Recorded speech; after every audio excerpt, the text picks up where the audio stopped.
Hello, everyone. Welcome to Transform Now. I'm Brad Hairston. And I'm Michael Marchuk.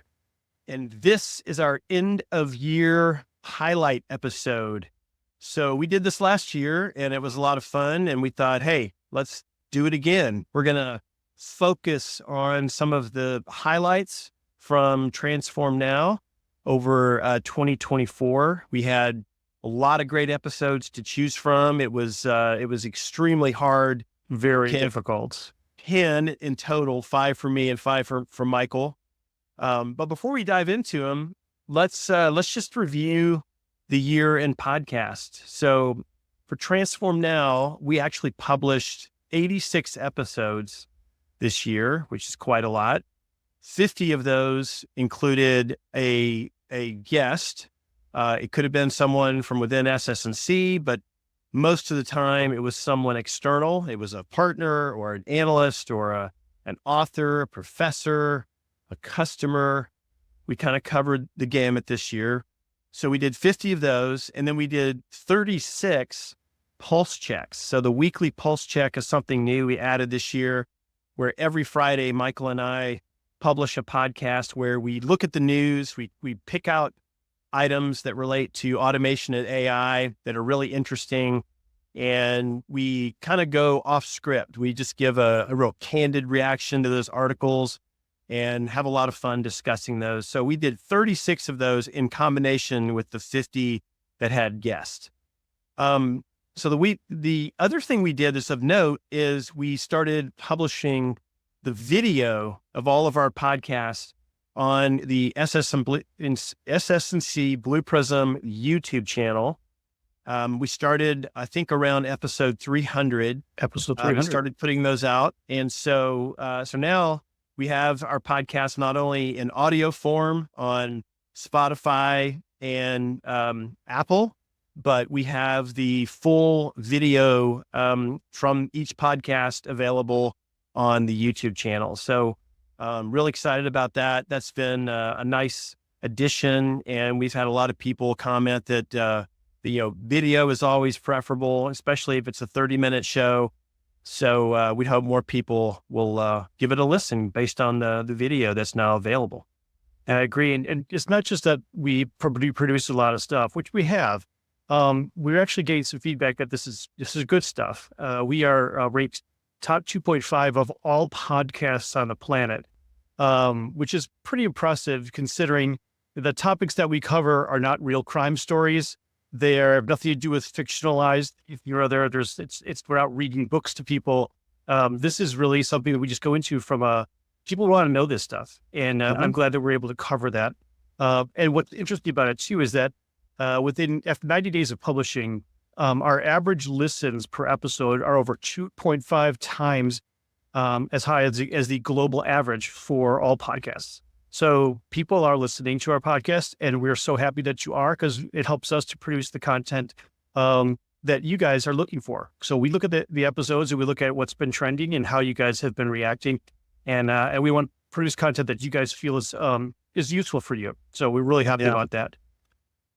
Yeah, Listen Notes is the source for all that data. They track all podcasts globally, and they say that there's 3.5 million podcasts globally. Yeah, that's a lot of podcasts. There's a lot of content out there, and it's an honor to be in the top 2.5% of that community. So we appreciate everyone that tunes in for sure. I don't think we're going to be able to dethrone Joe Rogan anytime soon, though. No, I don't think that's happening. It's also the one with the two what's his name? Taylor Swift's boyfriend. Travis Kelce. He and his brother, apparently their podcast is like 1 or 2. We're slightly behind them, but that's okay. So the first episode I would like to highlight from the year was titled Preserving Our Humanity in the Age of AI. It's episode 302, and it features a professor from Southern Methodist University, which is right here in Dallas, where I live. So his name is Dr. Robert Hunt, and I stumbled upon him because he wrote an article that was in one of the local Dallas papers that was really, really interesting. He talked about the idea of how we tend to measure ourselves as humans by intelligence. And that's part of what gives us so much anxiety when we think about AI, because AI is getting more and more and more intelligent. So it was an interesting article, and I invited him on the podcast, and he had a lot of great things to say about this.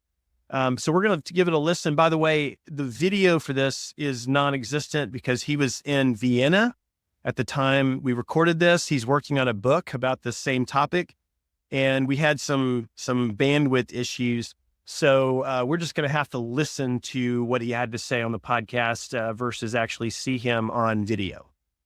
One of the takeaways that I thought was interesting, and which I've been thinking about for 5 or 6 years, was a speaker from Stanford who said, if AI can do a lot of what humans do now, then we have to ask what humans can do.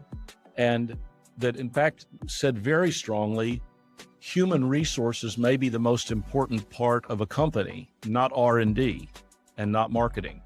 So Wow. That led me to begin to ask a question that I didn't think was asked well enough at the conference. What does it mean to be human? And what makes us different from AI? So to get to the question I asked, we worry about, am I intelligent enough for an AI age? The problem with that question is it assumes that intelligence is the mark of our humanity. And the truth is, as I point out in that brief piece, if we think of ourselves as human because we're intelligent, then we've got some serious problems. If we've defined our humanity by intelligence, then already we've excluded a certain large number of humans. And at the same time, we begin to exclude ourselves from being human because these AIs are going to be more intelligent than us. And so we need a better definition of being human than just intelligent in the way that AI is intelligent. I think it's very interesting, Brad, that he brings this up in terms of, we talk about artificial intelligence and we're always measuring it against something, against us, what we think is intelligence. And I like the idea that, am I intelligent enough to be in the AI age? Because human intelligence is a nuanced kind of thing. It's not just the knowledge we have, it's how we apply it, it's the context in which we apply it, and a lot of other things. So it's interesting how you brought that up. Yeah, I think just the overarching point that it's not our intelligence that makes us human. We have a lot of other qualities that separate us from machines. I mean, that to me was the biggest point that I grabbed onto, and I really took that to heart. And I've talked to a lot of people that listened to this episode, and they were surprised. Just number one, that I got a guy who's a professor of theology from SMU to come on the podcast. Certainly haven't had a guest like that, in our past. So my first episode, it should be no surprise that Tonille Miller made the list this year. She's actually appeared in 3 podcasts just this year. She's the CEO of EXT and the author of the book, The Flourishing Effect. In this episode, Tonille shares her insights from her book, The Flourishing Effect, which focuses on creating optimal experiences to be human needs in the workplace. As you know, I do a lot of podcasts, and a lot of my podcasts focus on that human element of it. So this really resonated with me. And she really looked at the importance of removing the sources of friction to provide the experiences that meet people's needs for growth and purpose. Let's listen in.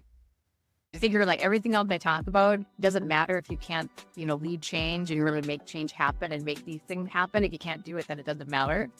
So I think that these ideas will really benefit any leader trying to do more with less as well, just because all of the strategies and tools that we're going to talk about are low, no cost, which is great for everyone, I think.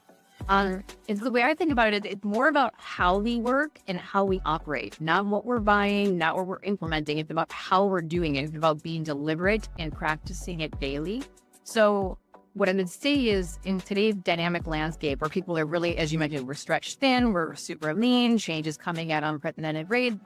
What we've learned is that the traditional top-down approaches no longer work. I think, back in the day, the Jack Welch days, I'm sure that worked fine then. It does not work now. It's not going to work tomorrow. So we need to have some other tools in our toolbox here. I think the key to success really lies in putting your workforce at the center of your change efforts.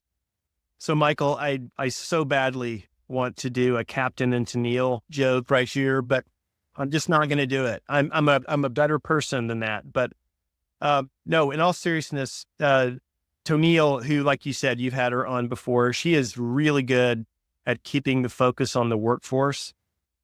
Technology innovation is terrific, but if it's all for naught if you don't enable your workforce to use it and embrace it and understand it. So she's really good about bringing that forward and really emphasizing the importance of it.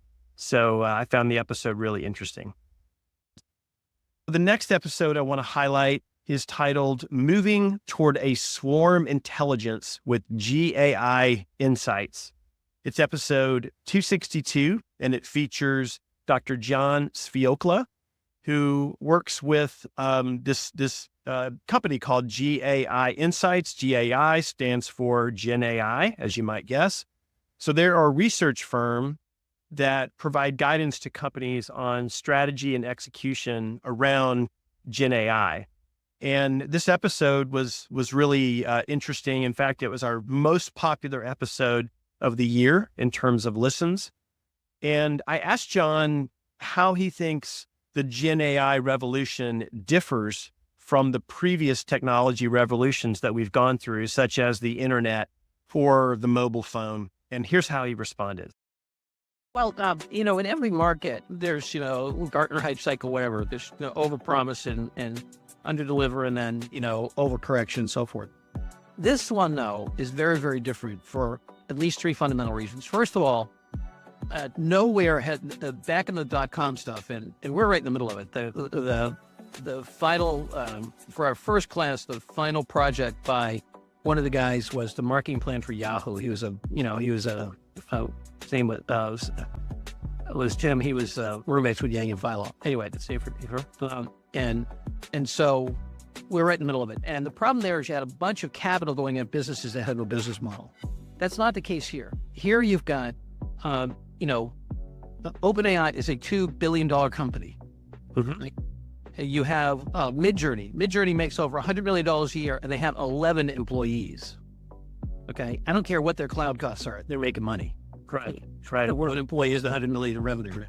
And so that wasn't true of the .coms, right? Just was not, and is not true. So that kind of massive commercial adoption. First thing. Second thing, you have major companies putting this stuff not out in the hinterlands and innovation theater, but in the core of their business. McDonald's putting it in ordering, Walmart putting it in checkout and shopping, Epic and Microsoft putting it the ERP for healthcare companies, putting it right at the point of the doctor doing their notes. And if you know anything about that, 80% of all the costs in healthcare come from the pen of the doctor. Whatever happens in those notes drives the vast majority of the cost.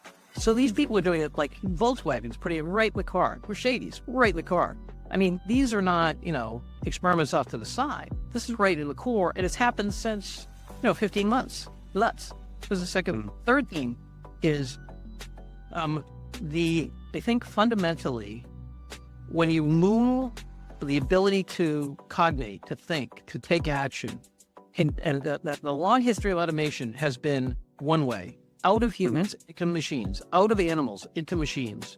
And, you interrogate them and this is a true dialogue. And that's very different. And the dialogue is really a multi-log because people have this idea of they anthropomorphize this stuff and it's wrong. What we're talking about here is humans conversing with a swarm intelligence.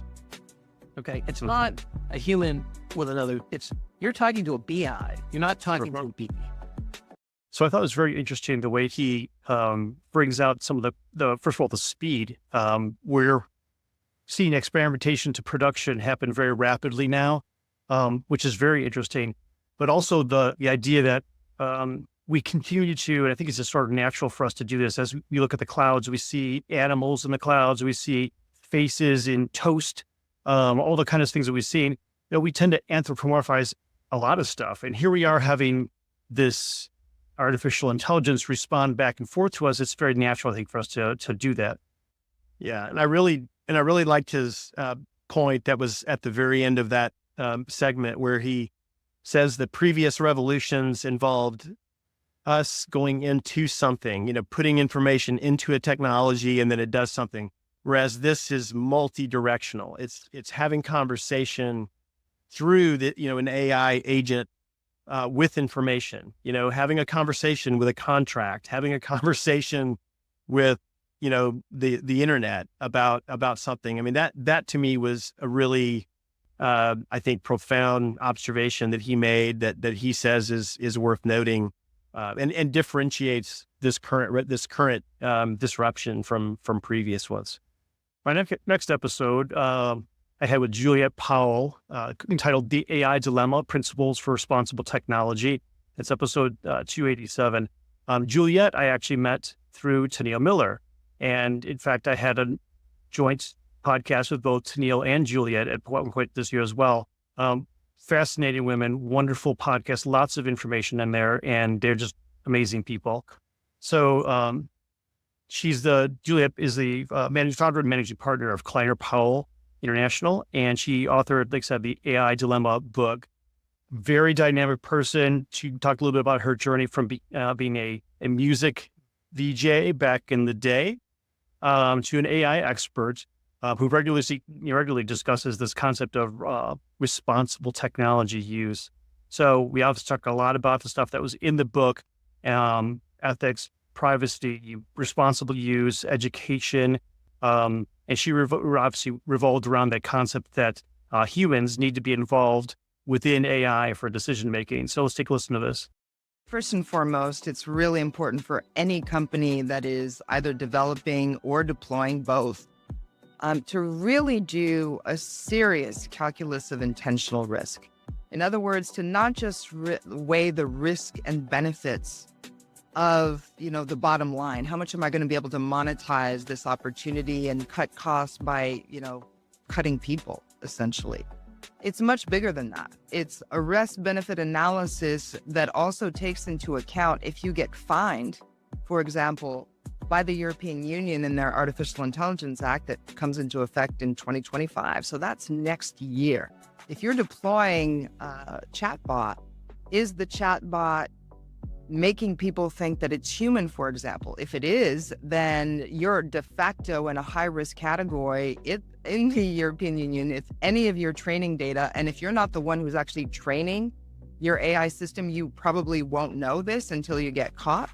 But ultimately, many of the systems that are out there that people are using, that organizations are white labeling or tweaking and implementing new products and services with, are being trained with data that does include citizens from the European Union. And as a result, you can get fined up to 7% of your global revenue, not your profit, your revenue.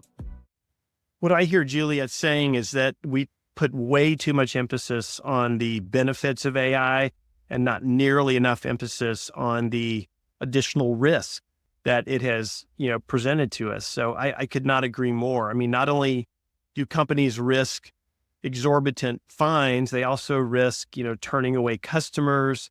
They risk exposing sensitive data. They risk PR nightmares, and the list goes on and on. So this was a very timely and a very informational episode that I think just highlights how important it is to understand and mitigate risk, because there are a bunch of new ones that we all have to deal with. I agree. And what's interesting too is, while she talks about the risks and benefits, the concepts of this new technology really have to be acquired across the entire organization to be able to be really beneficial for the organization to be seen differently, or as an AI company. So little bits of here and there are not necessarily enough. The next episode I want to highlight is titled Transforming Healthcare Payments. This is episode 327, and it features Dr. Mahi Rayasam of McKinsey & Company. This was his second appearance on the podcast, and he's an expert in AI applied to the healthcare sector. This time, the focus was on payments. We talked about the the massive problem with improper healthcare payments in the United States. And, the Medicare and Medicaid sectors alone report more than $100 billion in improper payments made in fiscal year 2023. That's according to the GAO. So this is a huge problem. And Mahi spent a lot of time with me talking about how AI can be a fix for this. And in this segment, he talks about how healthcare providers are starting to let AI transcribe all of the doctor notes and address the very, very complex topic of medical coding. Let's give it a listen. Now, what are the advantages of doing all of this? There are probably threefold advantages, right? One is it reduces the friction that providers and medical coders have while translating a lot of this information onto a claim. So it improves the quality of their work, quality of their experience, etc. I think that's one definite advantage. The second advantage is operational effectiveness and efficiency. So whatever used to take like half an hour could be done in, let's say, 5 minutes with the help of all these tools. I think that's the second operational efficiency point. And third point is it reduces rework, because you're able to send the right claim with the right details, with appropriate amount of evidence to the payers, such that the payers can adjudicate the claim pretty quickly. The entire RCM process is being improved / transformed based on the 3 steps that I mentioned. I think that I think a lot of providers and a lot of venture funded companies have made a lot of impact. Now, if we switch to the payer side, on the payer side, you're getting the claim. Now you're getting the claim from the provider, which is much more comprehensive, much more thought out, probably has all the right information the first time it is submitted, etc. Right? Now, payers have also been investing into, if the claim is right, if it is a clean claim means that you have all the information that you need, could be actually auto-adjudicated as soon as possible and then pay out the provider without any delays, right? So this reduces the rework, it improves the provider experience, and payers want to pay it the first time around because it reduces work for them too, right? I think that the auto-adjudication of clean claims and using AI for analyzing whether a claim is clean or not, that's one of the use cases that, some of the payers are working on. So I think it's really interesting how he's pointing out this information and how difficult it is to get through. Yeah. And leveraging a technology like Gen AI really does provide some new ways to approach this very complex issue. Yeah, absolutely. And, the emphasis on medical coding is really, I think, the key thing that I took away from this episode. I mean, the coding issue alone creates so much waste and inefficiency. I mean, if we fix that on both the provider and the payer sides, and we move toward where we can truly auto adjudicate most claims, I mean, that would be incredible. The money would flow faster, less rework, less fraud, etc. So yeah, absolutely agree. My next podcast that I want to focus on was one that I did with Dr. L. Naqvi, episode 300. We hit our 300th episode in 2024. This episode was titled New Business Models and Strategies for the Gen AI Era. And I'm super excited to talk with Dr. L. Naqvi. He's an amazing guy, author, speaker, professor, in addition to running the American Institute for Artificial Intelligence as the CEO. So in this episode, Dr. Naqvi goes through the concepts that Gen AI is not just for tech people, but it's for everybody. And the highlights that really focus on the importance of creativity and imagination in developing new business models that AI can really foster. So let's take a listen to this. Well, wait a second. What happened? What happened here? And that's when you recognize that now AI is no longer confined to those PhDs and mathematicians and all that. It has become consumer oriented. That's when revolution starts. Now, everyone has access to AI. Everyone can create applications and business models in AI using Gen AI. And now you will see that spark of creativity and innovation that we saw between 1998 and maybe 2003 during the internet revolution. We'll see that again now. Anyone and people of all ages, all backgrounds, all professions, all sectors, all industries will be jumping into it. That's the revolution. Yes, the democratization, that's a hard word to say. The democratization of technology, and most importantly, information, is what I think is the most significant benefit of the Gen AI age. The fact that people of all ages, all income levels, all education levels, all geographies can use this technology to access information in a really flexible and powerful way is truly amazing. I mean, the critics of AI often overlook this, I'm afraid. I saw a segment on 60 Minutes just this last weekend that talked about or featured a school where the teachers and the students are all using Gen AI in a very significant way. And they just showed, all the benefits that were coming out of this. And I liked the fact that the teachers themselves were getting an extra 10 to 12 hours back each week, time they would have to spend preparing lesson plans and grading and, developing, material for the classroom. I mean, teachers are overworked and underpaid. Let's give them a break and let's give them something that can make their life easier. So, I thought this was spot on. Okay, the next episode I want to highlight here is one that's a little bit off the beaten path. It's titled Enterprise AI in Motion, Autonomous Vehicles Hit the Limelight. Episode 313 features Alex Roy of Johnson & Roy Advisors.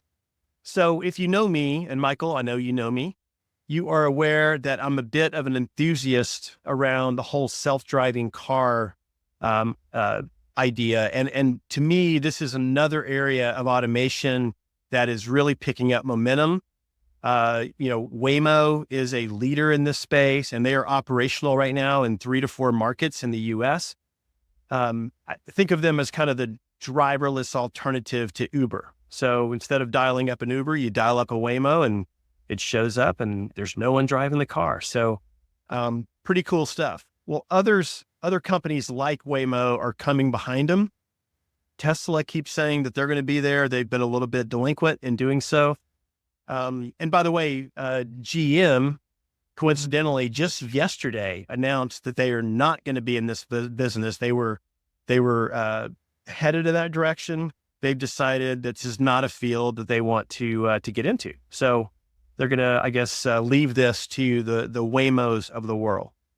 So I pursued an expert in this field because I really wanted to dig deeper. I wanted to learn more about it. And I found the perfect person. Alex Roy actually hosts a podcast focused on autonomous vehicles. It's called the Autonocast. And Alex is just a really interesting guy on top of that. He has hosted a TV show on cars in the past. He has started a lot of different companies. Just an interesting guy. And I brought him on to talk about the AI behind the self-driving cars and just ask where that's headed. Here's what he said. There is a debate over whether one can build a driverless vehicle with hard-coded, human hand-coded logic. The argument for it is that you can look at a neighbor and say, here's all the things that could happen here. These are the people who live here. Here's what the kids wear. And if you had enough time and money, you could hard code the logic to drive through a neighborhood. But that is very difficult and expensive to scale because you could never hand code the logic to drive everywhere, anytime, everywhere in the world. And so the other approach, I guess what's called end-to-end neural nets would be vehicles that just drive around with cameras, observe the world as it is, and then learn from patterns in the world how to drive anywhere. The logic is that it's cheaper, and eventually, with enough driving, you will learn enough. And then there are companies that do a little bit of both. So companies like Waymo, Argo, Cruise generally do a combination, but lean towards the first one. Over time, move more to the center, and eventually, I think we'll move more to the right. And then companies like Tesla are all the way on the right. They think that they can do end-to-end neural net learning. So let me add that I'm not an AI engineer, but I'm familiar enough with the two approaches to make this statement. If your ODD, which is an operational design domain, that is the area, time, space, and conditions in which you can operate, is sufficiently small, then the first approach can absolutely work sooner. And if your goal is to drive the entire world, then the second approach is probably the better one. But like boiling the ocean with a tea kettle, it's going to take a long time. So these debates, again, are not really important because today no one cares what kind of electricity is coming out of a socket to power your devices. We only care that it works. And both these approaches will eventually bring us products. We already have Waymo in the field today, and they're doing a combination, and it works brilliantly. When the Tesla fans claim that no one else can generalize and deploy a service, what they're really saying is they don't believe that Waymo can scale profitably using their approach. But Waymo's in the market today with a product, and Tesla is not. Well, I think it's really interesting how he brings up the way that you couldn't possibly code for all this stuff, but by taking video and being able to leverage that, enough video will allow a sufficiently powerful AI to be able to understand during various circumstances what they should be doing or how they should be reacting. And while he's talking about Waymo specifically here, and he does mention Tesla, Tesla has got a bazillion miles of video recorded of all their drivers and all the interactions that they have. I fully foresee that this is going to be the next revolution, taking all of that learning, maybe passing it through Elon Musk's new X.AI massive supercomputer to really come up with that concept of a fully autonomous vehicle that actually can drive based on all of the video that's been captured of real humans driving their vehicles. Yeah. And just the whole, observe and learn, methodology for teaching these cars how to do what they do. That to me was fascinating to hear about. And I'm sure as more and more cities get self-driving cars, they're going to have to use that methodology a lot more than the hard-coded, human-coded logic, if you will. So my next episode really keys in on one of the trends for 2024. I spoke with Alexander DeRitter in episode 317 on the future of agentic AI. And agentic seems to be like the big keyword, a buzzword that started early this year and has really gathered momentum as the year has gone on. So in this episode, which is our third most popular episode of the year, Alexander discusses this evolution of agentic AI and its impact on software development, the future of work, etc., as AI agents are integrated into workflows. Let's take a listen to what he has to say. You start understanding that, we are acting as a collective. Humans are acting like a collective. What we have achieved, we could never achieve individually, right? And so we started thinking about multi-agent systems very early on in such a way. And there's many ways that you can design it. And the ways that multi-agent systems are designed actually also mimic a lot of different government styles throughout the world and throughout history, right? You have the king, right? You have the democracy. You have different models of governance. You have also a more city-state level where different entities work. And then we also have that in monetary policy. And then we have innovations in crypto with decentralized currency that nevertheless can somehow translate to one another. So all these principles really apply to this multi-agent concept. At a fundamental level, the level that we're seeing orchestration happen in the industry today, we talk about the orchestrator. And the orchestrator acts a lot like a manager of a team. It takes an assignment, it breaks it down in a task plan, and then chooses which sub-agents on their team members are most suited to do that. When you think about agentic and the thought that, you're going to have AI agents that are trained and fine-tuned to perform certain roles or certain activities, it makes a lot of sense that you would have this super agent that's going to coordinate and orchestrate what those other agents are doing. And I keep hearing about this. The more I read, the more I get exposed to agentic AI. It comes up a lot that you're going to need this orchestration, this coordination layer. So I found it that really interesting. When Alex talked about that and talked about how this is key to agentic coming to light. Agents that can do work without human direction. It's still an area of great mystery, but also equally of a lot of excitement.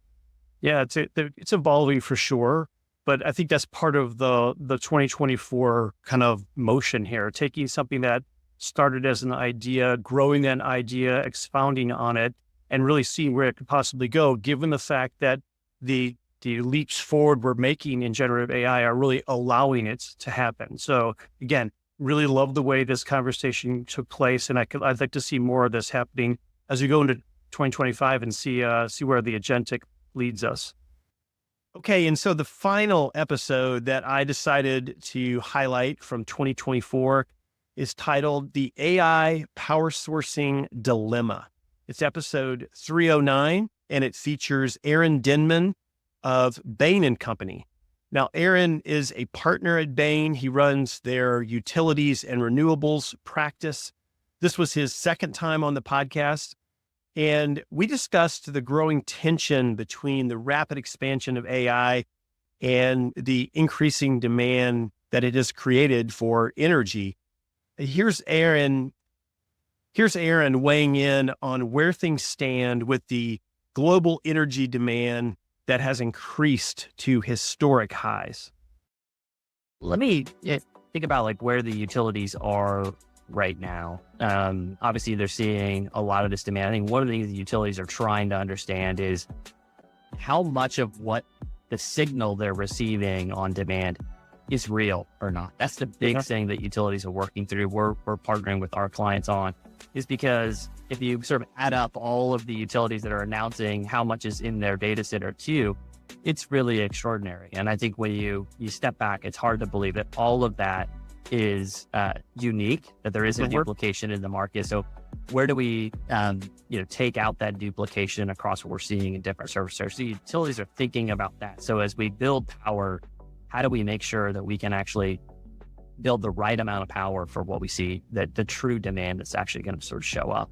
I think the other thing is the planning apparatus for utilities is changing. A lot of the long-term planning, often you'll hear it of integrated resource plans, those were much more of a 10, 20-year view on terms of power needs. What we're talking about now is, how do I build for the next 24 months? How do I build for the next 4 years? And so really rethinking the planning process of what's the theoretical max of that demand, what's my true supply that I can build, and then how do I redesign the way that I construct and put power into the system? Now, that's thinking about new builds that you may require, but we're also start thinking about, okay, how can I use demand response? Where can I do interesting things on the transmission side to increase capacity? How do I put storage in, which is maybe smaller units that can scale more quickly? And then to your question of balancing the decarbonization goals, there's a big question of, if I have to keep the system really reliable, do I extend gas assets or do I extend coal retirements, at least for a few years, just to make sure the system is reliable? You already see some data on that in the US in particular. And I think that is a struggle of, having our decarbonization commitments, but recognizing that the most important thing right now is system reliability. And so we may have to extend fossil assets more than we would like to be able to sort of meet that need. So it's interesting that he brings up how we're approaching this right now, but we've also seen, and I know we've done a couple of episodes on our Transform Now podcast regarding, nuclear power plants being now recommissioned to support some of this energy need. And it's amazing to see that now data centers, which used to be measured in square footage, are being measured in gigawatts. So it's very telling. Yeah. And one of the key themes of this episode, which is unfortunate, because, the last time I had Aaron on, we talked a lot about decarbonization and efforts being made to move in that direction. The theme of this one was, decarbonization has really kind of taken a seat on the back burner, if you will, no pun intended. The demand for energy from AI is so intense that most companies and most countries themselves are not able to continue, like they're not putting quite as much effort against decarbonization. They're having to figure out how to address demand first. So fossil fuel plants and what have you are going to continue, it seems, for some time until we figure out how we're going to mitigate this mad rush of energy demand. So my final podcast that I wanted to highlight for 2024 was with Lauren Vriens, episode 325 on becoming an AI enthusiast, not an AI tourist. So I connected with Lauren Vriens after seeing some of her content on LinkedIn. Lauren has a series of videos where she's walking around New York City or San Francisco talking about AI. She brings out some really interesting concepts in a quirky, fun sort of way.